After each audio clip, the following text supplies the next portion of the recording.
आता आपल्यासोबत अशी कोणती प्रॉब्लेम झाली की गाडी आपल्याला अंदर लावावं लागली। आता ही घटना ऐकून तुम्ही एवढं असाल ना कि किसी ने सोची ना होगी। ऐसे कुछ ज्यादा नहीं हो गया मतलब कुछ भी। टडान तर काय म्हणता पोट्टे हो। नमस्कार भावांनो, स्वागत आहे आपल्या एका नवीन ब्लॉग मध्ये। आता ह्याले म्हणलं सकाळ सकाळी भावा खराच हा मग यानं कोणता खरा आणला आणि त्याच्यात खरा भाग एवढूसा निघला। आता याले म्हणाव काय तुम्हीच सांगा बरं कमेंट मध्ये। आता इथून निघलो ना आशिष भाऊच्या घरी आलो आणि इथं येऊन नाश्ता नाही केला असं होऊ शकत नाही। आता शॉपवर आलो तेवढ्यात आपल्याला दिसले आपल्या आर्णी शहरात रॅली। आता रॅली म्हणलं की अंदरले कस्टमर सोडून द्यायचे रॅली पाहायला बाहेर यायचं। आणि सांगा बरं मग ही रॅली कायची होती। आता जो आपल्याला सर्वात पहिले कमेंट मध्ये सांगेल त्याची कमेंट आपण पिन करू। बघता 3000 फॉलो कधी कंप्लीट झाली हे आपल्याला माहितच नाही झालं। आता आपल्या आशिष भाऊचं म्हणणं होतं की आपल्याला आज गाडी पल्सर इकायची, यासाठी निघलो मग शोरूमला जाण्यासाठी। आता तुमच्यापैकी कोणाला पाहिजे असेल तर आपल्याला कॉन्टॅक्ट करा, नंबर खाली देऊन देतो आणि जे काय ते मॉडेल वगैरे राहते ते तुम्हाला कॉलवरच सांगून देईल। तुम्हाला किंवा तुमच्या मित्रांपैकी कोणाला पाहिजे असेल तर लवकर कॉन्टॅक्ट करा। हे ट्रॉफिक तर जिंदगीला लागली रे बुवा। ते काम निपटून आलो एवढ्यात आपल्याला दिसले आपले मित्रमंडळी आणि हे दिसले ना आपण त्यांच्याजवळ गेलो नाही असं होऊच शकत नाही। आता सर्वांसोबत हात मिळून त्यांची भेटी घेतली। आता तुम्हालाही असं वाटलं असेल की याच्या आजच्या ब्लॉग मध्ये याचे फॉलोअर्स काऊन नाही दिसले का मग एवढ्या बऱ्याच दिवसाच्या नंतर आपला मित्र भेटला होता। भाऊ म्हणे बऱ्याच दिवसाच्या नंतर भेट झाली म्हणे, चल नाश्ता करून येऊ। आता आपला नाश्ता थोडा साधा राहतो।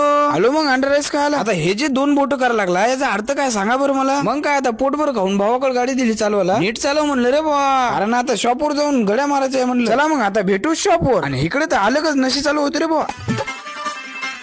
बंकू भैया कभी न हारे बंकू भैया कर देते हैं पारे नारे बंकू भैया। आणि इकडे चालू होती आपल्या भावाची साफसफाई। भाऊ म्हणायला लागला होता व्हिडिओ काढू नको, पण तुम्हाला माहित आहे ना आपण कसं आहे।